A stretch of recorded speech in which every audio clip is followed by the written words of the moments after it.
You are listening to the Park Flyer Podcast, where we discuss our RC adventures.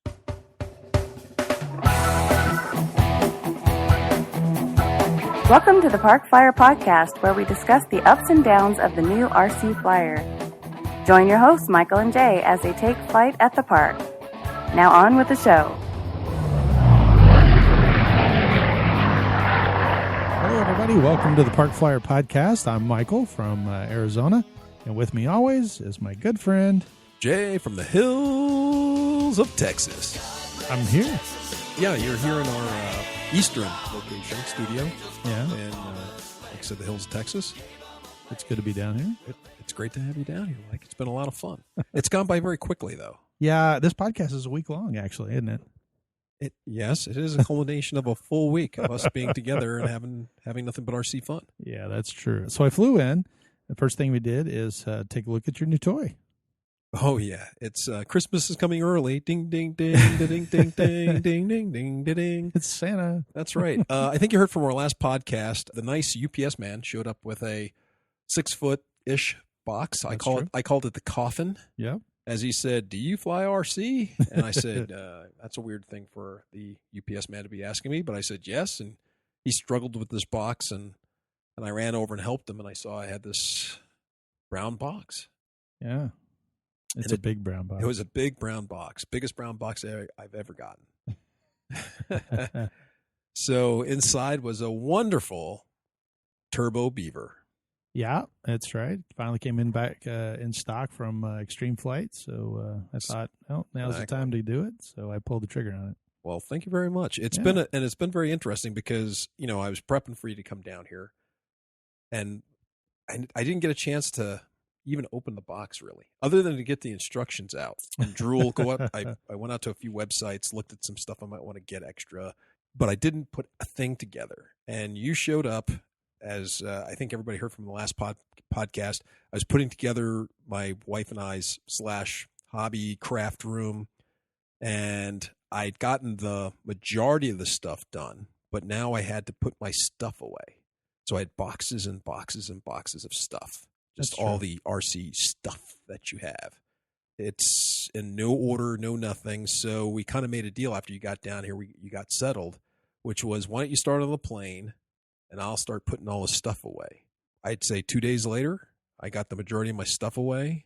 Yeah, I mean, we kicked in. We helped. We kind of organized the hobby room. It's got some really nice benches and everything. And I was able to break out the airplane and start. And pretty much you put together 95% of it. I just came in, did a couple of things of soldering and slapped in the electrical system, so to speak, and the motor and escape and such. So I guess we should talk about the build of this thing, since you have the vast majority of the experience of what it was like to put this particular bird together. We got everything organized, and I think from our last podcast we talked about Lane's Planes. Yes, and would like to shout out to those guys. He contacted me, or we kind of contacted each other, and I told him, that we had mentioned his little bench where to hold all your tools.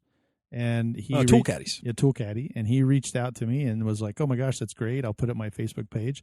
And I guess he sent some message to his old Crash Cast podcast listeners. Yes, that's right. I guess they're listening to us, so we'd like to shout out to you guys. Yeah, thanks for listening to us. We appreciate it, and got a bunch of good comments from those guys. We really appreciate that. So yeah, we got all that put together, and that I brought you, Elaine's Planes. You did. You brought me a caddy.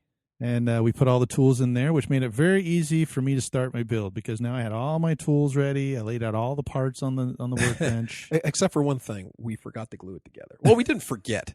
You got to understand, we were busy doing all sorts of things, and then it would come up when somebody would say, "Hey, we should glue it together sometime." And then, yeah. And then we'd go off and do our own things, and then we'd come back together and, "Did you glue that together?" No, but we should do that. And we're talking about the tool caddy. Yeah, the tool caddy actually slipped together. And, it all kind of fitted together. And it fits really nice, by the way. It's all dovetailed. Yeah, it's pretty much. And anyway, I put it together for Jay so I said, well, this is the way it goes together. And it was, it fits pretty tight, and we set it on the tool bench, and we're admiring it. And I said, "Oh, and this is where your glue goes, and this is where the screwdriver goes." And next thing we know, it was full of tools. It wasn't glued together. No, so it wasn't. It stayed that way for about a day and a half, I think. Yeah, before almost we 2-3 days, I think. Until we built the whole airplane. Yes. And then finally, I looked and I said, before this thing's got too out of hand and we've got it stacked full of tools, we better pull heavy it apart. things, right? We might as well put a little CA on. Yeah, so we did. We pulled it apart, and I think I used some CA on the back and then some epoxy on the sides. So, but it went together. The airplane was amazing. I pulled it out, and all the parts were just, straight as an arrow. And, right. Now, to date, this is the largest plane you put together? It is. I do have a Hangar 9 Cub that is fairly similar to this one. Right. But I think it's only 80-inch. Maybe an 80-inch. This one's 84. So we're talking about 4 inches. Yeah, difference, well, hey, some women I know, 4 inches is a lot. Yeah, I don't know anything about that. But yeah, it went together. It's a big light. I think the biggest thing that I noticed about this, and you mentioned it too, is how light it is. Yes, it's uber light. Incredibly light. Well, let's take that Hangar 9 Cub that you have. Correct. In comparison, it's a well-built aircraft. In fact, that was a lot. As for big aircrafts or expensive aircraft, it impressed us as to how well it was put together, how tough and robust everything was, right? How all the parts were good and thick, and you could use it electric, or you could use it it was built for mainly gas users or slimers. True. So that's why it has to be built, to that toughness.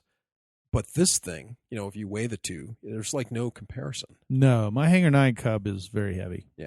I mean, and it's what we use on the website as the banner. For the banner. But the Hangar 9 Cub, I think, is closer to about maybe 10 pounds. 10, 11-ish, yeah, 10, sure. 11 pounds. And this thing, I think, all up weight came in at about 6.5, maybe. Yeah. 7-ish, yeah, depending on the battery. Yeah.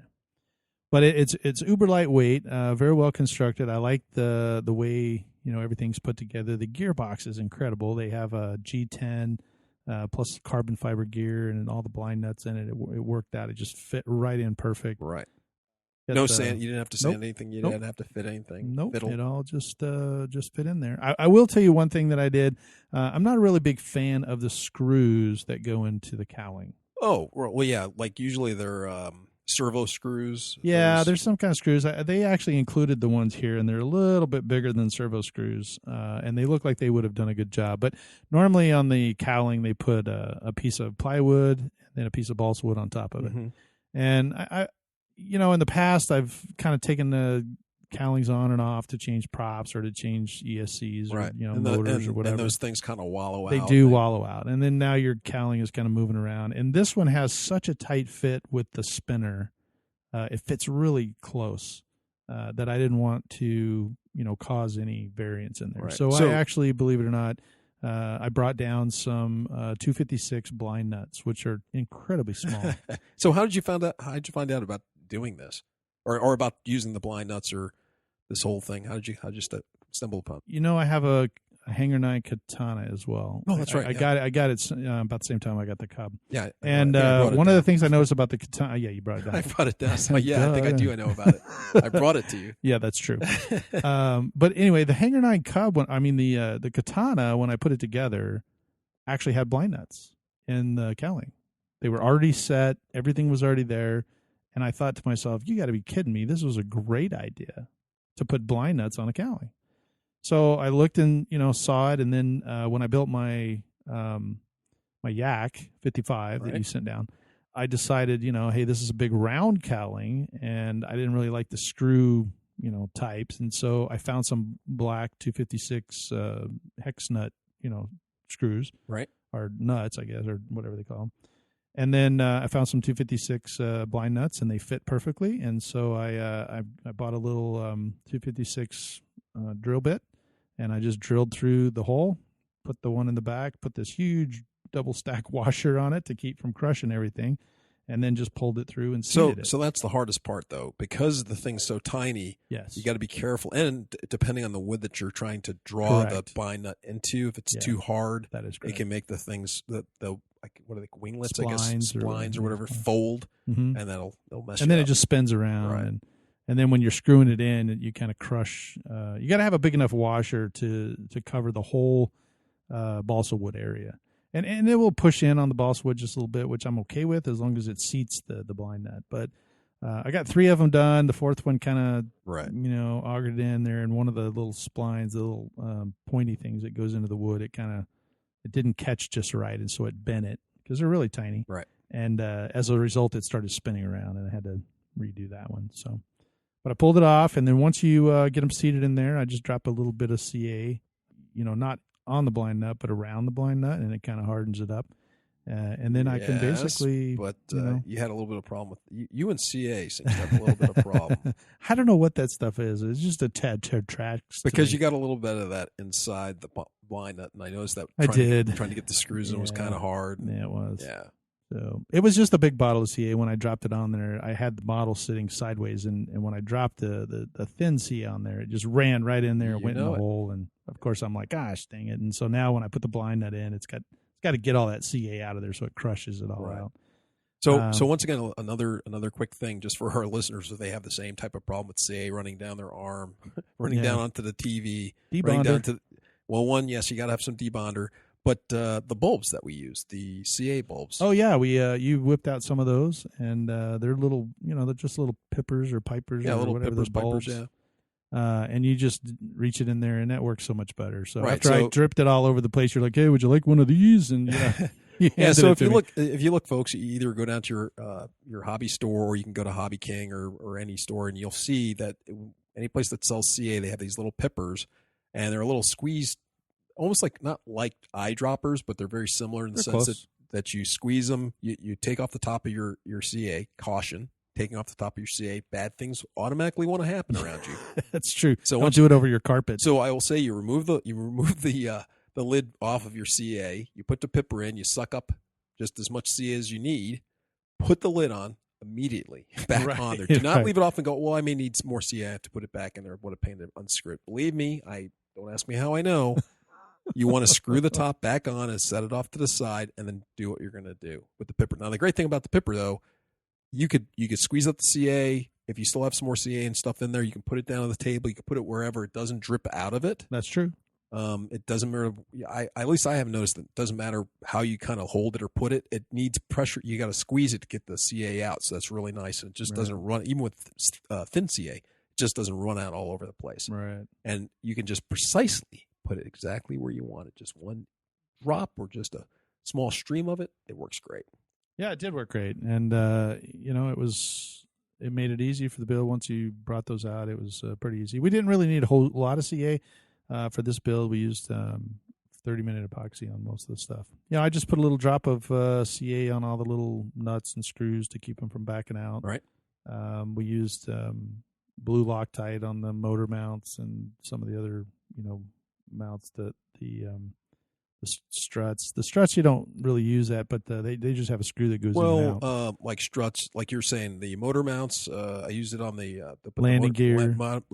All your nuts for your landing gear. Anything of your that was metal on metal. The servo connectors, where they had for the ball links and stuff, where you had your metal to metal contact. Just a drop of that to hold because they have tiny Yeah, I just use CA for those. Oh, you use CA for those. Just put a little drop right on the tip of it, and then spray it with some kicker. And it makes a little hard ball, kind of, and that way if it does back off, it doesn't just come totally off. It's loose, but it doesn't come all the way off. Right. Don't go crazy on it, though, because I think Jay mentioned that you had problems getting one off. If you just pour CA all over it, it just has. It's amazing. It does have a great thing for locking it on for life. Well, so who knows? Hacksaw get that off.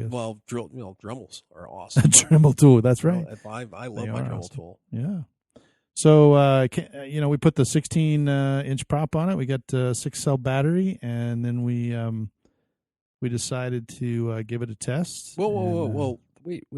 The plane didn't go just like swimmingly together. This plane has caused us a little bit of angst. Well, I know, but I was getting to that, I guess. Oh, okay. Go. Okay. I didn't mean to interrupt your story. I'm sorry. I'll shut up and sit over here. Corner. No, we built it. It looked beautiful. We put it all together. Everything worked. We programmed the radio, plugged it all in, and everything but the elevator. Yeah.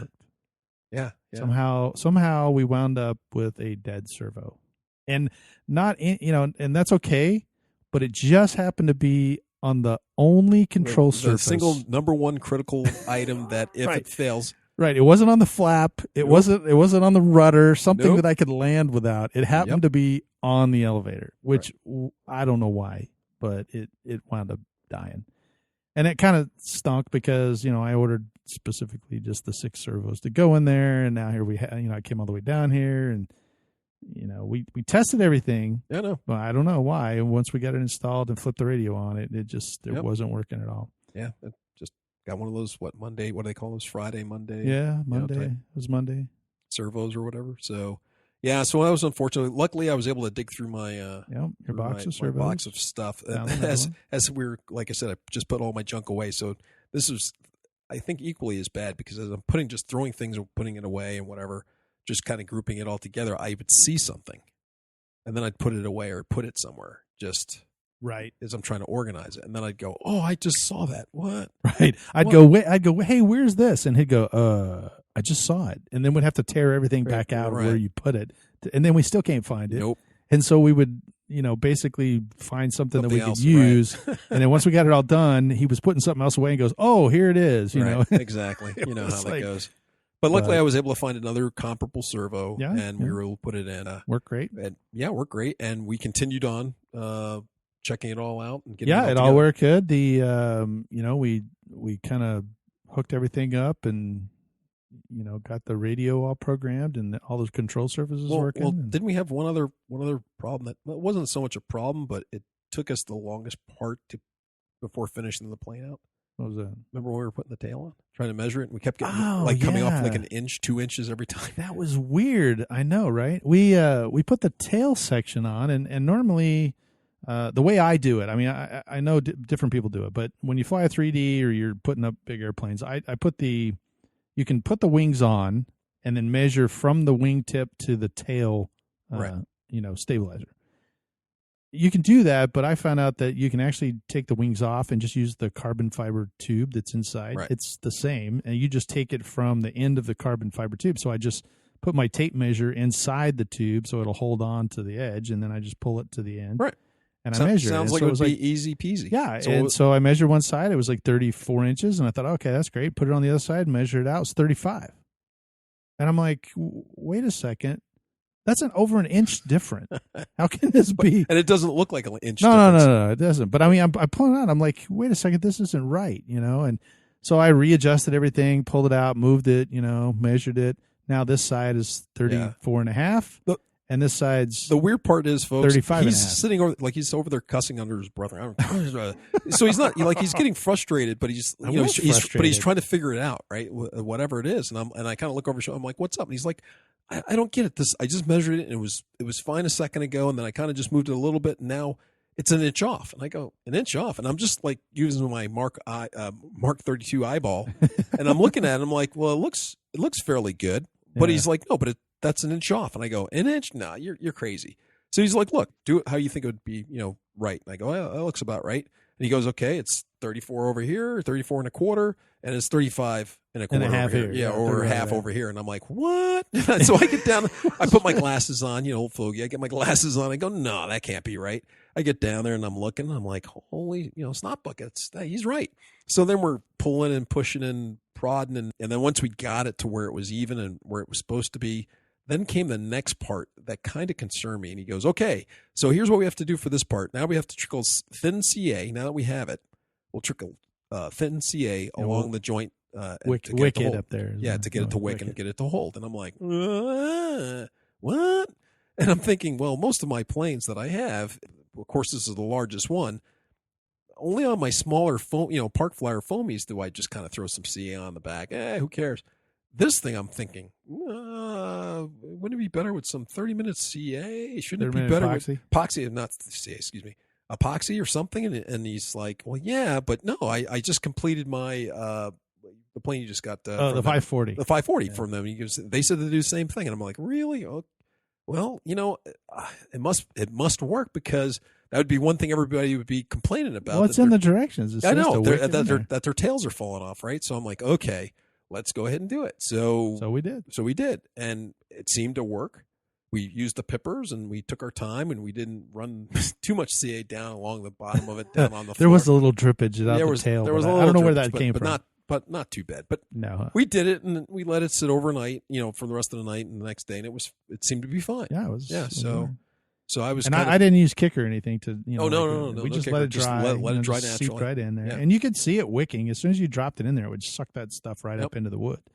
And the problem is that there's only a little tiny, probably about 1/8 of an inch piece of wood that runs around on both sides, and it's hollow in between where the connection. In order is. to save weight, that's how they got this plane so right. late. It's not a big block of wood in there. It's just right, like, because normally, like you said, if it was a Hangar 9 aircraft or on your Cub, it it's would a be big block. It would be a solid sheet, right. or like you said, a big block that you just slide it into, and this was not. No, it just had a really thin. It just area had on either side. just had the side walls of the fuselage with the cutout for your for the tail section slides in, and that was it. So it was what 1/8 of an inch, or whatever. So here's the weird thing is that we put the CA on, right, and we let it set. Came back, I remeasured, and it was exactly 34.25 or 34.5 on both.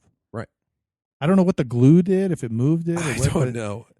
I mean, I fought that thing for 30 minutes, frustrated Right. as all get out, and then now it's like right dead nuts on. So I felt better about that. We put the CA on. We got everything, we put it all together just to kind of make sure that we had all the parts. Right. We got all the tools together because you do have to have, there's a couple of nuts that you take off to the wings come in an incredibly nice bag, by the way. Oh yeah. I mean, it's a double bag. It holds the wing spar, the struts, both wings. It's really uber nice. Yeah, you didn't. And it's got a handle. When I showed it. I know. I was like, "Did you make this?" He goes, "No, it came in the kit." I'm like, "No way, man! I'm getting one of these just to get the bag. Just to get the bag. It was nice." But we took everything out of there and put it all together. Wanted to snap a few photos or whatever and kind of run it up. And we just plugged it in, made sure everything worked. We couldn't find your watt meter. Right. So we opted not to do a watt meter test on it because we just couldn't. It was in here somewhere in the room somewhere, but we had everything kind of strung out, and it had probably gotten put up. So we decided, hey, let's go out the next morning. Of course. So we jumped up the next morning. It was Tuesday. Mm-hmm. And, of course, we were up early, making coffee, getting breakfast. Boom, let's go out. And we stepped outside. Oh, yeah, that's right. I mean, Monday we were building. It was beautiful. It was hot. It was like 70, 80 degrees. Sun was shining. Yep. I got shorts and a T-shirt on. I stepped outside, and I thought Frosty just popped me right in the chompers. I was just like, what just happened here? It was cloudy, rainy. Windy, yeah. So windy. Oh, my gosh, it was so cold. Well, I mean, literally, all I had was shorts and a T-shirt. Well, I thought, luckily, I had a contingency for that. So that's true. So you did. So luckily, I think it was that day. It was that day that we were kind of like, well, let's go out. Oh, we're kind of moping. Oh, this bad weather, and the mailman came. Yes. And I was in here doing something. Mike gets the mail or meets the mailman out there and comes walking in with the box from Hobby King. Yeah, I was a UPS driver. UPS guy. Because I went outside to get I was going to load the truck, so I took everything out there, and now I'm standing out there going, "Are you kidding me?" And Jay comes back in here, and the dog was barking, so I walked outside. The UPS driver jumps up, and here he comes walking down. Hey, here you go. And I'm like, hey, fantastic. It's a Hobby King box. Well, I immediately thought, okay, Jay knew I was coming down. This has got to be something for us to play with, obviously. So, I mean, it got here the day after I did. So, I'm all excited. What? Actually, 2 days after. What? So, of course, I bring it in there, and I'm acting like, hey, Jay, one of your other planes showed up or whatever. And he gets this big goofy grin on his face, opens up the box. He's like, here you go. And he hands me this Bat 1 land yacht from Hobby King. It's it looks almost like a baseball bat cut in half. Wiffle bat. A wiffle bat. Yeah, it looks like a wiffle bat, and it's got a big sail on it. And it's not motorized. It's got two servos. One moves the front wheel, one moves the sail. It's something I've never experienced, but he's like, hey, man, it's crappy outside. It's really windy. Let's whip these things together and go try this. so it takes literally probably 10 minutes maybe to build it. I guess 15 minutes or whatever. You have to pull it out of the box, and you put the wheels on. You put a couple screws to hold the axle together. You basically have to measure the front clevis and make sure that the front wheel is straight, and put a receiver in, and it comes with comes with a little holder for 4 AA. Yeah, 4 AA batteries to power it. So we put all these together, put the sails on. The directions are kind of so we figured it all out, eventually. To the YouTubes. YouTubes are great for us. And we put them on, put them all together. And then it was like, oh man, we got to go out. And, the wind's been howling all day and it's rainy. And so we went outside, jumped in the truck, drove out to this huge parking lot. And the wind died down to nothing. Yeah, you can't win. You can't win here. Win. But it was gust. It didn't totally die down, but it was gusting. Well, it would gust a little bit, and then these things would start going, and then it would just die. And then we're looking at each other going, how do you get it to move? Because it's very strange trying to sail. It's not like a sailboat. No. It's more like a wing. Like it was very weird when you made that analogy to me, but it made sense. So you're kind of flying it. So it's weird, like on a sailboat, you let the one servo actually pulls the sail totally taut, so it's totally straight, lined up with the body. The other or when you release all of that, the other direction, it lets it way out like 45 degrees off the body. Right. So it would be open like a sailboat. It puffs out and it catches the wind, and that's what I thought. Oh, well, it would. Catch the wind and start rolling down with this big sail out there. But in reality, once I started reading it about it, it said that that's the way to stop it. So it stops when you open the sail, and when you close the sail or basically pull the sail in tight, the wind will actually cause it to act more like a wing, and it starts accelerating going down the parking lot. Right, and it really depends on the angle. Right, to the dangle for the wind. So. Right. I have a small little, yacht or a sailboat, and I've done that before. And it's kind of similar to that, but like you said, it's not. Right. And it's real fine as for where you get that angle off the wind as you're going away from it. And all of a sudden you hit it, the thing's going along, 1 to 3 miles an hour. And then all of a sudden you get that angle just right. And the wind's not blowing like 100 miles an hour. It was just, maybe a constant, 5 miles an hour. Gusting up maybe 10 every once in a while. Yeah, it was a little, it was kind of on off. The flag would stand out. So, the big flag, American flag would stand on the pole, and then it would just kind of die down, and it would stand up again and die down. So, so we were just out there, and all of a sudden we're just out in the parking lot, and we're, the things are putting around, and we're kind of, it's kind of neat. As we're trying to figure out, we're trying to figure out how to drive them. And all of a sudden we'd be going down the straightaway, and this thing would just take off, like bang, and they'd go way down. They're way down the parking lot. We're like, whoa. And and then you go to turn it and it's going so fast that now what was, you're doing big motions to make a turn. And then it's like super sensitive to the motion of your steering because you're going, 200 miles an hour.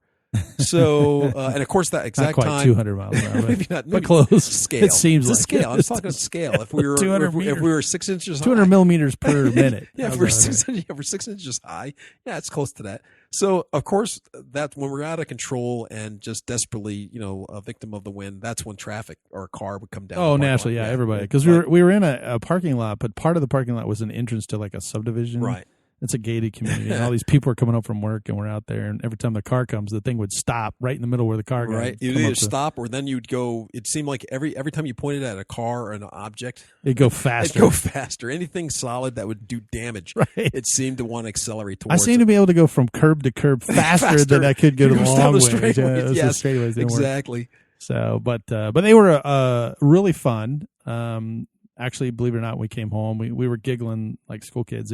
It was pretty fun, and we kind of figured it out right there at the very end. We spent about 20 minutes out there playing around, and it kind of got dark, so we had to come back. But it was great, and it was a good day because we got to build those. We built you a rack as well. That's true. Right? Oh, so we were talking about this, I think, our last podcast, too. As we were talking about putting together a hobby room. Right. But we didn't talk about the other thing of you got your hobby room or your bench together, and we talked about lanes, planes, and your racks and stuff that you could have for tools. But now you have to have some racks for your planes. So we didn't talk much about PVC. No, and we did. And Jay had a small one that he built a long time ago. Right. I mean, you've had that thing for years. Yeah, a couple of years. Yeah, and it's just made out of PVC, and they basically it's 3/4 inch PVC pipe. It's got a base. And then it kind of goes vertical, and it has some T's in it, and about every 12 inches or so. Right. It held about six planes, 5 to 6 planes. Yeah, and fairly heavy ones. I mean, you've got a P50, Hangar 9 P51, and it's Stuka's on there, and a couple other airplanes. But But the new hobby room where Jay's at has like 12-foot ceilings. And so we were trying to figure out, all these planes are on the floor, and the wife's kind of saying, "Hey, get those things off the floor. There's no place to walk." And, she was either talking about that, or she was talking about us. It was one or the other. I couldn't really tell. I know, right? And so I didn't want to step on anything, and we needed to get it all off. And you have all this new cabinet space. So we, I looked at it and said, "Hey, how about we take this rack all the way to the ceiling?" So we're trying to figure out how to do it. And what we finally wound up with is 2 T's with about 4 inches of PVC between them. Right. And they make these little clamps that go right over it. And we took these half clamps and we drilled them to the wall right at this, just below the ceiling. And where'd you get those at? Was it an electrical section? Or was it was in the electrical section of Home Depot. We took a stroll through Home Depot to get some ideas and wound up with these little half clamps that are, I think they're 1-inch clamps, and they go over a 3/4-inch pipe. Right. So we just grabbed some drywall screws and put them in the wall. Right. And then what happened is that the rack has enough room for the nose of like the P51 to stick through. And then I just added like 6-inch sections instead of 12-inch sections. Right. So going up from about 4 feet off the ground to the rest of the ceiling, which is about another 5 feet or so, because it's right at it doesn't go all the way to the 12-foot ceiling. It goes to like 10 feet. Right. Anyway, we just put them at a lot closer intervals so that we can put the flat like wing and the foamies. Yeah, the foamies and stuff. And those are the real lightweight ones that sit up there. And then I kind of pulled. I didn't have a 6-inch section at the top. I cut it down to like a 4-inch section so that the it kind of bowed towards the wall. That way, if anything sits on it, right? Because as you put the weight on it, let's say, right, it's it wants bowing to pull away from the wall. So you bring it in, definitely, neutralizes it, keeps you straight. Yeah, so we built that, and right about the time we finished it, the wife came in and was like, "Oh my gosh, look at this room! It's great. I can walk around," and all the planes were stacked. And actually, it worked so well. I think Jay's going to build another one. Build another one. Build another one of those. Well, I have to because still half my planes are sitting out in the deck. Yes, so I guess that's a good idea. They're sitting out back on the enclosed that's a good deck. idea. But yeah, so you kind of saved my bacon. So I went from 0 to hero. Well, I shouldn't say I went from 0 to hero. You went from 0 to hero. What? Because came down visiting, and then all of a sudden, my wife's like, "Hey, while you're doing that, hey, Mike, can you fix that the bathroom, the doorknob in the bathroom?" And hey, while you're at it, and I'm like. That was the old handyman. I'm sitting here thinking to myself, should I get mad at this or should I be getting upset? Then I thought to myself, no. Right. Guess what? I'm not doing it. I'm not doing it. I can't get yelled at if I mess it up. That's right. 2, it just adds to your stock. So if I go, Mike's coming down, he's going to be staying for a week or 2. Got any problems? Oh no, Mike can come down anytime. He's coming down, no problem. I'm going to bake him a pie. I'm going to bake him whatever. What's his favorite food? That's right. See. So my stock with the wife goes up. Oh yeah, pretty much. Well, that took care of our rainy day though. But the next morning we decided, hey, we're actually gonna go out and fly this thing. So we got up early, jumped up the crack of dawn, threw everything in the truck. Yep. Ran out. We took what did we take? The wing. We took the Su-35. Yes. We took the Turbo Beaver and the helicopters. Yes. Well, we took a helicopter. So anyway, we went out there to Winn Field, I think is what I'm calling it. Winn Field. We were all excited, and we got the whole Turbo Beaver put together and set it down. Went to wind it up. Yeah. We went to go put the throttle up, and it started just barely winding up. And Jay's like, oh, we put the wrong batteries in it because you thought we had a smaller battery. Right. Or that the battery wasn't charged. Right. So we swapped it out with a 6-cell, right? 6-cell battery. We threw that in there. It's a 5,000 milliamp 6-cell. We definitely knew it was charged because we had just charged it before we go. Put the coals to it, take off. It just started winding up. And he's like, something's wrong with this thing. And we were scratching our head. Finally, he just put the coals to it and said, I think the battery, something's not right. And it wound up and wound up and wound up. And then it just winding up. And as soon as it got about halfway and then went to full power, we both looked at each other and went, oh man, the Castle Creation ESC is in a helicopter mode, not an airplane mode. And we had not tested that. I don't know why we didn't test it because I think we assumed it was an airplane, and we were excited. So that pretty much ruined it for the. Oh yeah. So we tried to bind it up, not bind it, but we tried to program it out in the field. Right, looked with some the stuff sticks. on your phone, Didn't work. and it wasn't working, and it's frustrating. It was very frustrating, and the part that was so frustrating is because, like I said, with our other trials and tribulations, when we were just putting it together and things that weren't working, the servo not working. And we're both excited because we have this beautiful plane. Yeah. It's Mike's gift to me. I'm excited. I want to fly it. He's excited to want to see it fly. And then, you got nothing. I know. And you're just sitting there and you're like, really? It's like that Christmas where you open everything and you really think you're getting the pony, and then you don't get the pony. Yeah. You get a one-eyed cat. Yeah, exactly. You're lucky. Exactly. That's not a pony. That cat doesn't look right. Anyway, like I said, or in our instance, I think it was more like you open up the gift, you get the gift that you wanted. All you have is C batteries. Right. It takes D's. I know. And you're trying to fit the C's. You're trying to fit the C's in there. Mom, do we have any of these? And of course, it's Christmas and every store is closed. And your parents aren't going out. Yeah. And they're like, we ain't going out and getting batteries. So, you can wait till tomorrow. Yeah, exactly. Oh, it's holiday or it's whatever tomorrow. We can't go anywhere. You got to see your aunt, Bertha. Anyway, so we're there. We see this thing.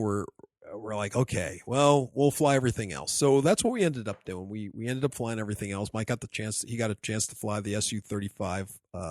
Didn't fly it in all the modes, but he got a chance to check that out. I flew it in 2 modes. You flew in the the 2 modes. Third mode, it doesn't work very well. Doesn't work very well. So but the other 2 modes work pretty good. And then you got a chance to fly the helicopter. The Blade. I'm having a 230S. 230S. Yeah. So you have the older version of that. I do. I have the SR-22 or whatever it is, the blue one. This one, of course, now has the brushless. It has a Roshan tail rotor on it, and a gyro, and it has the gyro in it. And I should say, what's their brand? Their AS3. What's it called? The ASX3. Yes. So it has that built into it as well. So this thing, and it's got a panic mode. It does have a panic, which is weird. So the nice part was, normally, let's put it this way: when Mike he test flies everybody's airplane, and he's Mr. Cool when he's flying it. He's got his swagger. Yeah. He's got the gold. He's got the gold rim. He's got the gold rim. Eyeglasses. The shades. He's just too cool for school. You know what I'm saying? So anyway, it was nice to actually see him kind of sweat a little bit. Everybody says that. I don't know why they do. They get all excited when I'm sweating. They're like, well, he's getting nervous. I didn't get it wasn't like that for me, but it was just nice to see. One, you were concentrating. I could tell he was really concentrating. Like, wow, okay, what's this doing? Okay, I got this. Oh, I don't got it. So yeah, no, it was just a nice feeling to see you out there kind of sweating a bit. So yeah, it was that's funny. True. But but the thing flies nice. Yeah, it flew really well. I was really excited about it. This first, like I said, I have the old helicopter. I've flown it a couple times, but I'm not as good with it as I could be. I've flown the Blade SRs and the MSRs and those kind of things, and they're fun to just fly around the house, and I can fly those in quads. But I'm more comfortable, obviously, flying airplanes. Right. So when I get with a helicopter, all I can think about, honestly, when that thing powers up, is that if anything happens to it, I have to build a whole nother helicopter. That's true. it's on an airplane when an airplane goes down, I can repair that. It's very easy. Right. I really have no desire. Really have no desire to build a whole nother helicopter. That's true. Mine, I have my helicopter, and then I have another helicopter complete in parts underneath it in a little plastic box. Right. Because every time when it touches down, there's so many moving parts, it just destroys everything. And so I was more worried about that. A truer statement has never been made. I know, right? That's absolutely. But I got it up, and I flew it around. I didn't do any 3D stuff with it. No, you're just feeling it out. Just feeling it out. But I did try the panic mode. I put it into high rates and kind of got it all moving around, and the tail pointed to the ground. I hit the panic button, and it's interesting how it works. It gives you 10 seconds of the gyros take over, and basically, as long as you're holding the button down, the panic button down, it goes into this hover mode. And it starts, it rights the helicopter and then starts slowly gaining altitude until you can get yourself back on the sticks. Uncapoblated. Right. And then once you get the airplane, nothing's working though. I was trying to move stuff while I was holding the button and nothing was working. But as soon as I let go of the button, it was counting down, 5, 4, 3, 2, 1, and then it gives it back to you. And so I was able to kind of bring it back, and it wasn't too crazy, but I got it moving where, not that I needed the panic button, I just hit it just in case to see what what would happen. So, but it was getting dark, and we decided to throw in the towel and come on back. right? One last airplane was the Wing. Got to fly the Wing. Yeah, we did fly the Wing. Oh my gosh, I've never had so. I mean, Jay always says that when that thing comes out, that I just get this big grin on my face. Yeah, you look like you won $100 or you found $100 on the street. It's weird because Jay and I have been doing this a long time, and I've seen the Wings. I've, watched people fly the Zaggies, and I've seen them fly the other stuff. But I never owned one. I never had one, and I really had no desire because it wasn't a 3D. It wasn't. It wasn't. It doesn't look anything like my other airplanes, and I thought, it's just. I don't know, it was a Wing. So, folks, to let you understand this, so we talk airplanes to each other about. Oh, I like this airplane because of this. This one's red. I like this one. It goes faster. It's silver. That kind of thing. And so I would just go to Mike all the time and go, man, you got to get yourself a Wing. Yeah. They're fun. They're they're indestructible. They're great to crash. You smash them into each other. You do all this stuff. And he would just kind of give me this, yeah, okay. Really? Okay. That's fun for you. Okay. Yeah. Wings. Yeah. Okay. I'll get one, Jay. Okay. But he never got one. Right. Never. So he just kind of, he just said, oh, that's nice. And just kind of, 3D. That's where it's at. 3D. So, okay, I came down I think we were going to go work on my parents' house in New Mexico. Yeah, I think so. We needed to go do some work. Yeah, so we were going to go on this road trip. So I volunteered to go with you. Yeah, so you volunteered to go with me, and as a reward, I bought you a Tough Wing. That's true. Like I had. So I got him one in bright orange, and the first time we flew it, we were in New Mexico on a dry lake bed. We're driving by. Yeah, that was the funny part. We put this thing together, and I didn't fly it. No. But he's like, oh, this is what you need to do. And of course, he gave me all the tools to it or the parts to it. And immediately after hearing his stories, I looked at it and said, okay, well, this is not going to work. The wires were too thin. The control horns were made out of wood. Mm-hmm. I mean, all that stuff was like, I could immediately tell that if we're flying this as fast as possible, and doing crazy things with it, that this was going to not work at all. So we ran, I think I had some 440 control rods. I had some some composite type material. So I cut new control horns out of it. And I beefed this thing up, put Metal Gear servos in it, the whole deal. And this motor. And so I had this thing all built. I laminated the whole thing. It was all really looking nice. And then Jay comes, okay, it's time to go on this trip. So we jump in the car and the truck, and we're driving from Arizona to Texas. And New Mexico. I'm sorry, New Mexico. Yep. Driving from Arizona, from Arizona to New Mexico, and I'm driving. We're talking about everything under the sun, RC stuff, our podcast stuff, everything, whatever is going on. And so when we get to the Arizona New Mexico border, I'm driving along, and I just, in the back of my head, I realized that there's this dry lake bed that's sitting on both sides of the interstate. And we're driving, and I'm thinking to myself, man, this is a great place to fly. I mean, there's nothing out there. It's just a thing. I mean, the tallest bush is only like an inch or two off the ground. It's just flat, dry, dirt. Yeah. And I'm thinking to myself, and it's beautiful. I mean, the blue sky, gorgeous. Deep blue sky. Oh, man. yeah. It was a deep blue sky. It was a really nice day. And so while Jay's talking about something that I wasn't even paying attention about, but I was too busy thinking, hey, I'm driving along, and this would be a great place to fly those Wings. Yep. I mean, because they're so fast, and, I've never flown one. I'm not going to hit a tree. I'm not going to do anything. Yeah, if there was a tree. Yeah, exactly. So I see that there's an exit that goes off into literally just like a road. Right. It's like a oil-filled road or something that goes off the freeway. And so I get off the freeway, and Jay's like, what are you doing?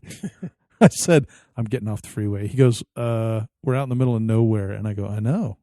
He goes, I've heard about guys like you. So I pull into this little, just this area off the road. It was like a little pull-off road. And he looks at me really strange, like, okay, what's going on? And I looked at him and I go, let's fly the Wings. And then he looks outside, and the light bulb came on, obviously. Man, he was out of the truck. He had his batteries out. We've got our radios going. And so, he walks me through how to launch it, how to do all that stuff. And once again, folks, this is my first time ever with a Wing, and I'm not I don't know what to expect. And, I think, did you fly yours first? I think you flew it, or maybe. Right. I think you took it around the patch around, and then just to kind of show me how to launch it. And then, yep, absolutely. And then I launched mine, and those things are incredibly loud, and they are incredibly fast. But we had all the area that we ever wanted, and we proceeded to chase each other with those wings. And the best part, I loved so when we were fun. flying like formation, and we're flying together, and then we do that tight turn around ourselves. That would be great. But the best part about being out there that I remember, because the sky was so blue and so dark blue, and we just straight up, do a 90-degree climb straight up, and the things were just screaming, and we would just get them so far. Oh, up you could in the barely, sky. you couldn't even see them. And then, I can't remember if we had holograms on yours. I think we did. We did, yeah, because I bought those little hologram. And they would strobe so much, and it was just so cool to get them up there and just cut the throttles and have them spin it right back down, and it was just awesome. Or you bring it down and it's whistling when they're going past. That thing made some wicked noise. Oh yeah, and like I said, folks, you should have just saw his face. 3D, and then you saw this. Like, these things don't do 3D per se. They didn't at the time, anyway. But they're going fast. We're flying them, 5 feet off the ground. Oh yeah, over that dry lake bed. We're chasing each other. We're trying to hit each other. I'm flying super slow. Hit me, Mike. Right. Yeah. He's telling me where to go. Because they are combat wings. I mean, right? They're combat wings. So you're supposed to try and take each other out, but you need about 20 more guys. Yeah. Maybe. I don't care how hard we tried. We couldn't get any close. No, but I mean, we were even like right over our heads and couldn't hit each other. But it was amazing, and I don't think I've ever had so much fun. I mean, it was literally flying those things at full speed, and we really, honestly, at that time had no idea how fast they were going, because we had just made all those modifications and really hadn't tested anything. And later on, we actually put a radar gun to it and found out they were doing about 104 miles an hour. So they were moving. I mean, and those were new batteries, new kits, the whole deal, and with the upgraded servo arms and the metal gears and all that stuff. So, but we went out this time here, and Jay and I both now own two of them or so. Yeah, we have two. Both have two. Both have two, and we have a blast flying them. And so we went out and flew the wings, and it was great. It was fun. We had some nice close calls. Fun. You were flying through the weeds. I was having some fun flying through the weeds. Yeah, the grass, the field is really nice. It's cut real tight, and then around the field, the grass is up at about 2 inches, 2 feet, 2.5 feet above. So, but it's real like straw grass, and so I would fly and just cut right through the grass, just right at the tops, and then just spin it around. And then I figured out after a while flying the wings, I figured out how to tumble mine, and so I brought that back and showed Jay, and now Jay is just, beside himself. Tumble master. So yeah, it was pretty good. We had a good time out there, but once again, it got dark. And we came back. Yeah, unfortunately, this week's gone by so fast. I'm trying to lose my days. If we had 2 or 3 days, or were we at day 2 or 3? Because now, well, day 3 we went back out because day 2 was the big where we built the rack and everything. Day 3 we went out in the morning. Okay, failed. Then we made a fix. Came back that evening, and that time you said, "Hey, let's bring the Fun Cub."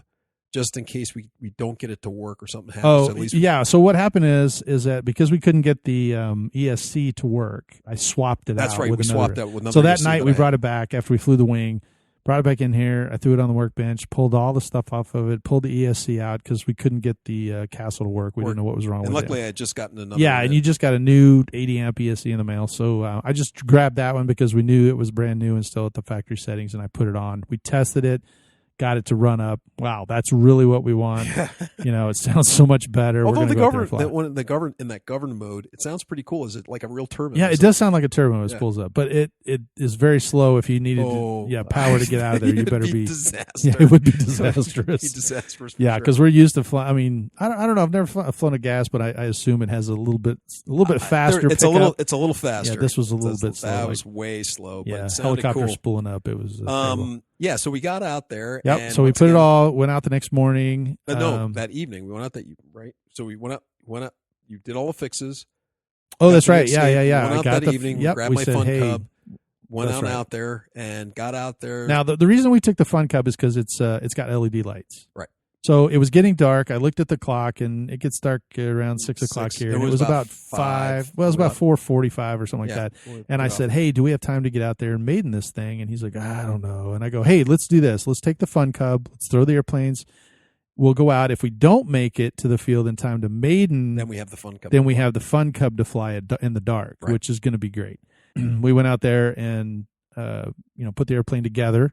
Mm-hmm. And we set it on the ground. It's not dark yet, but it's getting there. It's kind of dusky. Dusky, is that a word? Dusk. It's getting more towards dusk. Jay's got the controls. He's moving his shoulders, trying to get all settled into this. He's about to do get loosened up to work these little sticks. I don't know why he's doing exercises, but I told him, I said, hey, do you want to power this up? Let's do a run up just to make sure, just to double check. And he's like, yeah, okay, let's do that. And so I stepped over the back end of the airplane to kind of hold. Typically, if you're an RC guy, you kind of step over it and let the elevator come up behind your ankles and just hold it. Right. So as he started to power it up, it touched my leg, and the whole elevator was loose. The one side was still connected, via CA, very small CA. So anyway, it kind of ruined the maiden there, and it was a bummer, folks. Yeah, it was after all that of getting this ready. We get there, we're racing the clock. It was actually a perfect scenario for having something disastrous to happen, because we're rushing. Absolutely. We're trying to get a flight in before dark. It's not optimal conditions to be flying. I mean, there was no wind or anything like that, but we're losing light. We had to get out there. Actually, thank goodness that this happened, though. All these delays, even though we're kind of complaining about this, I'm glad that all these things happened the way that they did, right? Because it saved the plane. It really did. And we opted to say, okay, you know what, that's just the brakes. I'm not going to chance it. We don't have any CA out here, and it's getting dark, and it's just better. Let's just come back in the morning and figure it out. So we whipped out the Fun Cub, all the batteries, and turned the LED lights now that it's dark. Yeah, it was perfect. And oh my gosh, had a blast flying that little Cub around, and tried to take some video of it, but I don't know. I think I got to figure that thing out. So anyway, but so we flew the Fun Club. That's literally only my second time flying at night. Yeah. So it was fun, and that's probably going to be something on my list. However, I will tell you, back to Lane's planes, he has a night CUDA that's a really speedy little wing looking thing that has LED lights. So I'm definitely, I started looking at that, and I think that's something that we should grab for the Electric Festival when it comes around. That'd be kind of cool. I'm hesitant to say, wow, that sounds really cool, which it is. It's just that I noticed with night flights, and depending on how, when we were out there, it was still light enough that you could see and have depth, and tell where everything was. If it got a little darker than that, it still would have been fine, because now you kind of know where your field is at. But that plane goes so fast. I know it is fast. Fun Cub does not go 500 miles an hour. Nope. That Lane's plane, it's up there in the 100-mile area. At least it will be by the time we get done with it. And then you're going to be 126 miles an hour, zipping around 100 miles in the dark.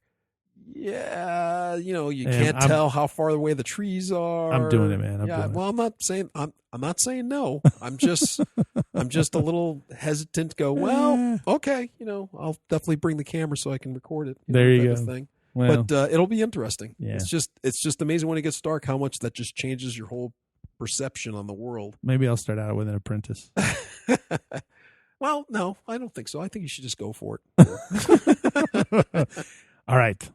You can whip out my card. Let's order it now. Exactly. All right. So we got through that. Actually, your wife came in. We went and we got the text that said my wife had taken the day off, and she was going to come down here and see everybody. So she flew on down. We had to run into Austin and grab her. So we had to stop, go put everything away, take all the planes back, put them away, and jump in the car, another car, and go drive out and go get her. So, and then we came back. We fixed the plane.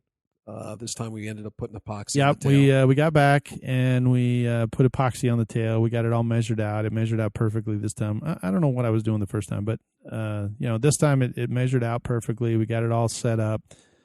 We actually wound up fixing the ESC because we jumped online and redid it was a Castle Creations, what is it, the ICE HV, yes. high voltage. and it's 80 amp ESC. And we wound up, resetting all the settings to a factory settings. And then we decided, okay, let's, put this all back together. So today we went out early this morning and took the airplane out, did a complete shakedown of it, got everything. I wish I had a shakedown. I know I was shaking. Well, that's the funny part. And got it all put together. And then I turned Jay loose on the sticks. Oh, yeah. So I get out there and Mike's like, all right, let's run it up. We run it up. Looks fine. He's like, okay, you ready to go? And I'm like, yeah, I'm ready to go. And in my mind, I was ready, but I am super nervous, which, once again, we were talking a little bit about this. Yeah, I'm always nervous when I'm mating a new plane, but there's a little thing about having nerves. And then I had added nerves because, I have my best friend here. He got me this Christmas gift, which he put together, 95% of it, he put it together. And I'm sitting here, I'm like, oh, I got this pressure. He put it all together. It's the conditions are right. They're okay, but I'm nervous for this. It's a new plane, oh man, I'm just thinking of all the things that could go wrong instead of thinking about just fly the plane and enjoy yourself. Right. Applied power, plane came right off the ground. Oh my gosh, it jumped off the ground. It just jumped off the ground and it flew. In fact, I had to back off the throttle because it was going skyward. It was going skyward and it was pretty speedy. Yeah. And so the 6 power wise, no problem. Right. So I just chopped back to half throttle, a little less. And then I was like, okay, what do we do when we normally fly maiden plane? It was just kind of funny. I'm like, oh, it flies. It's finally flying. Okay. All right. Straight and level. Mike's like, okay, I'll do with the controls, whatever you want me to do. And I'm like, oh, okay. I let go of the sticks. And I go, oh, she's diving. And I'm like, okay, she's diving a little bit. And so Mike's down there. He's trying to fix the sticks. And once again, from your point of view. Yeah. So I asked Jay, I said, what does it need? I'll do the trims. And he goes, well, it's nose heavy. It's diving. And I said, okay, so you need up elevator. So I go to reach over him to touch the up elevator stick. It's literally the whole, he's just shaking. I mean, physically shaking. And I'm like trying to hit the switch and he's shaking this thing and I can't touch it. And I'm like, stop, what are you doing? And I'm like, are you cold or are you nervous? Because it's like he was shivering. And he's like, I'm nervous. I'm like, well, just take a deep breath and let me put some, up elevator in there. So I finally got my finger on the up elevators and I put a bunch in there that we needed. And then I got the something. What else was there? Oh, the ailerons. Yeah, I did the elevator and the ailerons where it was flying, and he literally was able to kind of pull his hands off. And then he goes, "Okay, I want to try the flaps." So we got up 2 mistakes high, 3 mistakes high, and I said, "Okay, if you're ready." And I had already pre-programmed the radio to have a little bit of down elevator when you put the flaps in. YouTubes. And so anyway, exactly. I got all those numbers from Cody Wojak, actually, who designed the airplane or helped with the design of the airplane. And anyway, he gave me those numbers, and then I basically lowered the flaps, and it was perfect. It moved up a little bit, had a little bit of nose up, but that was it. And then I said, okay, now come on around and land.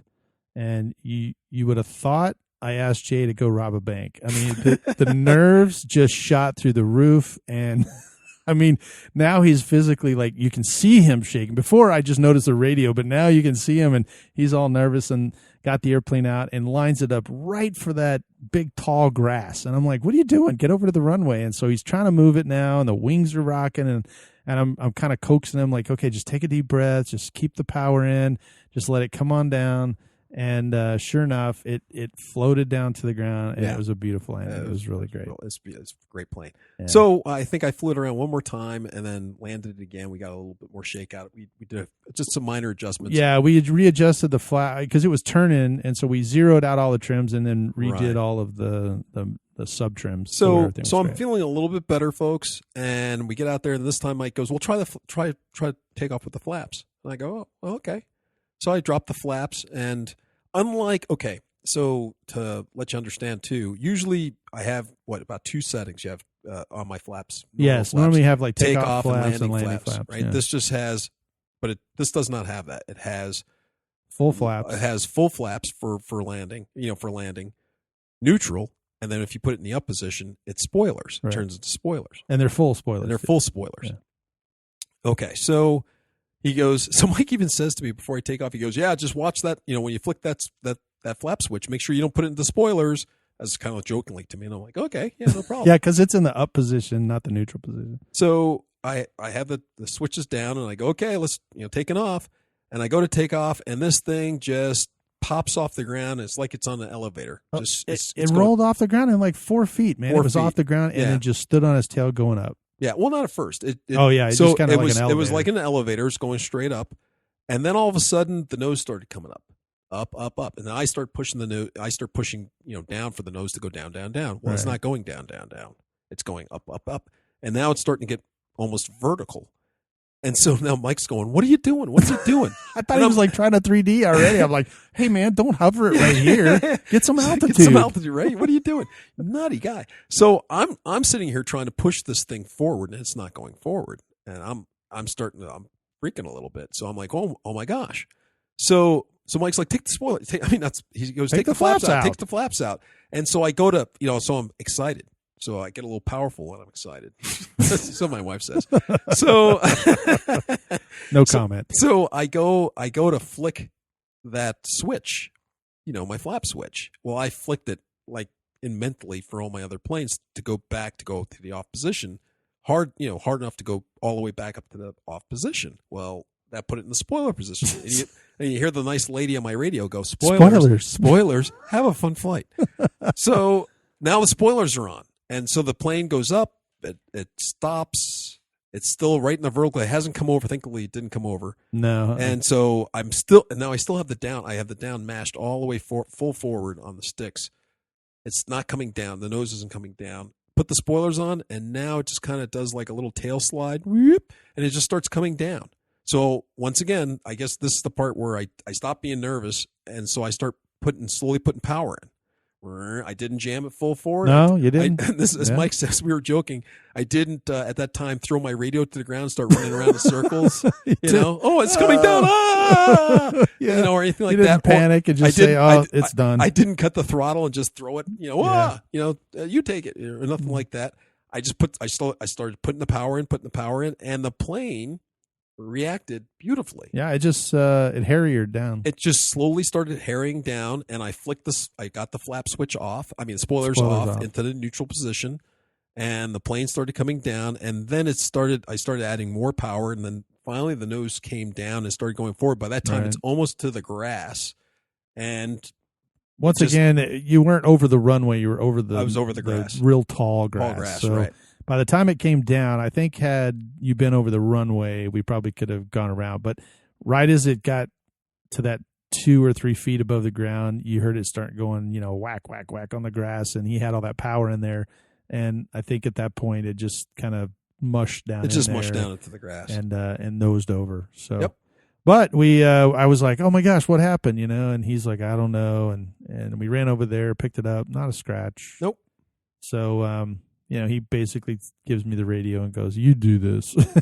Well, I didn't do that. I just said, there's obviously something wrong with it. Look, I put the stick forward, and I'm like pushing the stick forward for him. You can see it. It'd go forward and go, and I go, Right. And he's like, "Oh, yeah, that's not right. Let me see the radio." And you were looking at it, and then I realized. And then you're going, "Oh, I think you must have flicked this switch." Click. Everything's working perfectly. He goes, "Yeah, wasn't working right. I guess I should turn that off." And I'm like, "Yeah." Well, the mode switch was the F switch. You have a DX9, and it's the F switch, which is over by your finger, and then right underneath that switch is the switch that turns the motor on and off, because we have that. What do you call that? The cutoff, throttle cutoff. Yeah, throttle cutoff. So we have the throttle cutoff, and I think when he put the throttle cutoff up, he hit that switch into this next mode, which basically works all of the flaps and the ailerons and the elevator. All that stuff kind of works simultaneously, and it has a little bit with these digital servo. We have a digital servos and we have analog servo, and I think there's a little bit of misconnect there. So I had forgot to inhibit that switch on that side. So as soon as I went back into the radio and I inhibited it. And as soon as I did, you won't have a problem. It worked perfect. So at that time, I was kind of, all right, well, my nerves are kind of... yeah, they were shot. I'm kind of shot, So I handed the radio over to him, and I said, go take this bird around, have some fun. So you took it out and I took off and just got it up, and it needed a little bit more trim. And I think this time we were trying to figure out what the landing would look like with the flaps. I wanted it to be more of a hands off. So we had inside the radio, there's some flap mixing, which allows you to mix flaps with elevator. And believe it or not, on the DX9, if you have any Spectrum product and you're going to do some mixing like that, you can actually open the screen to the flap mixing screen.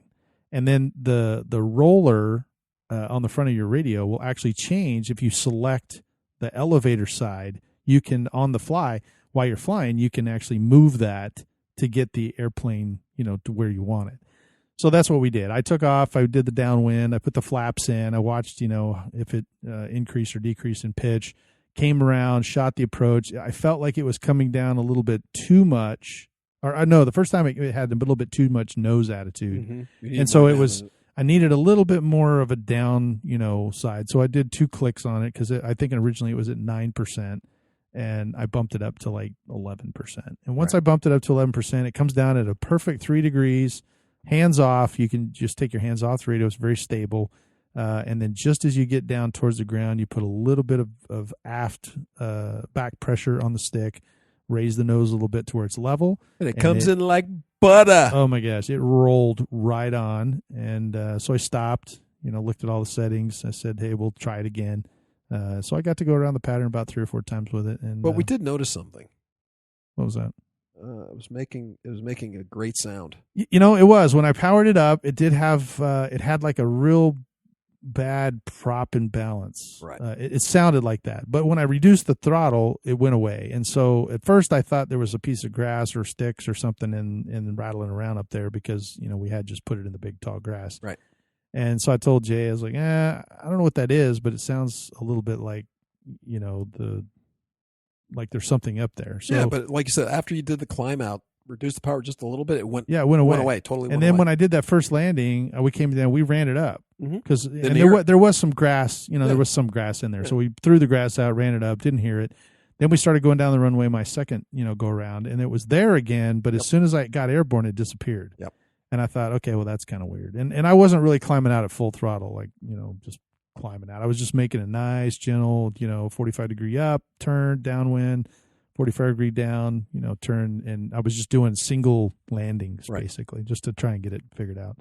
And then at that point, I did 3 of those, and we had to get home for dinner, I think. So we that was in the morning. Sorry, it was in the morning. So we had to do we had husbandly duties. Yes, we had to do the wives wanted to go to town or whatever, so we had to come back. So we actually jumped in the truck, came back home, didn't even fly anything else. We just did that. Nope. And basically we were actually good. Oh, yeah. Hi girls, we're back. We're back by like 10:00. Yeah, 10:30. Yeah. And so we went to town. So everybody had just gotten up, and it was perfect. But when we unloaded it, we realized that had a little nick in the prop, and it actually had split the prop. Basically long ways, just on the tip. So what we were hearing was that vibration of that little, because it's a wooden prop, it's a Falcon prop, and so a little modification, a little glue, and a couple of little sanding things, and I got it all fixed up, and we'll have to give it a try again. Yeah.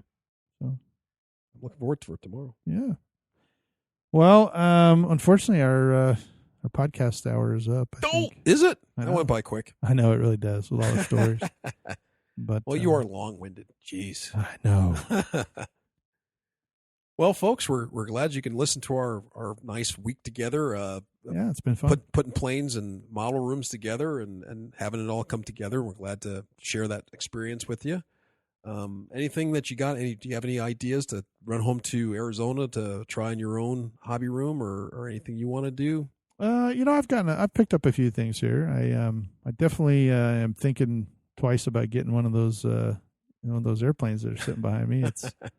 I'm really excited about that Turbo Beaver. It's really nice. Well, like you said, I don't know why you got me the small one. I know, right? Because the new one is I sent Jay this 84-inch one, and then right as I did that, they just announced that SCF or whatever that they're coming out with 127-inch. No, it's like I want to say it's like 100, and it's either 104 or 114. Something 114. Like, I think it was about somewhere between 110 and 120 inches. So Jay sends me this little text that says, "Hey man, why'd you get me the small one?" Yeah, the YouTube video. With the large one. This large one. I'm like, one. You're too cheap. You have to send me the small one. What the I heck? know, right? What the heck is this? And it takes up the whole room, by the way. Yeah. That's a big airplane. I think it's the biggest one you own right now, right? It's the biggest one I own as of now. But Yeah. I can't imagine, as big as this is, I can't imagine having the bigger one. Oh yeah. I this is a big room, and I'm thinking that thing would make this look small. Yeah. Wow. Yeah. In fact, folks, just to let you know, we were driving around. We're borrowing my mom's truck, and it's just a 6 foot bed, Ford. And normally, in my truck, I had an 8 foot bed, and I'd be able to pile in all my planes. And in this one, you have to really think about what you're going to take to the field, because this one takes up one side. Yeah. One side of the bed is devoted to this plane, to transporting this plane. At first, I tried to see if I could fit it in my little Ford Fiesta, and it ain't going to work. Well, it would work if you didn't take me. Well, that's true. I think I can lay all the seats down. I think I can get it. I can get it into that car, but I have to put the passenger seat all the way forward and fold it forward, all the other seats down, and I think I can get that plane in. Yeah. So.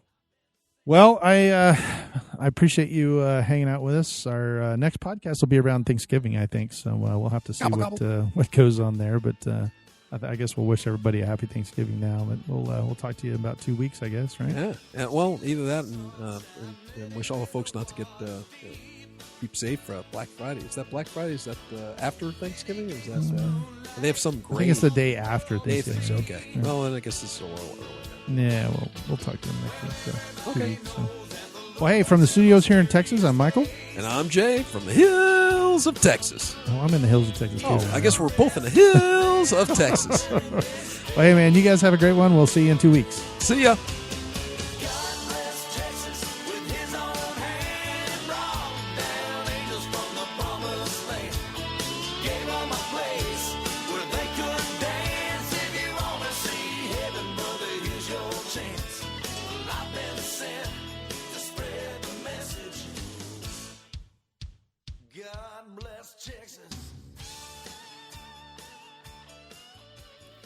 You have been listening to the Park Flyer Podcast.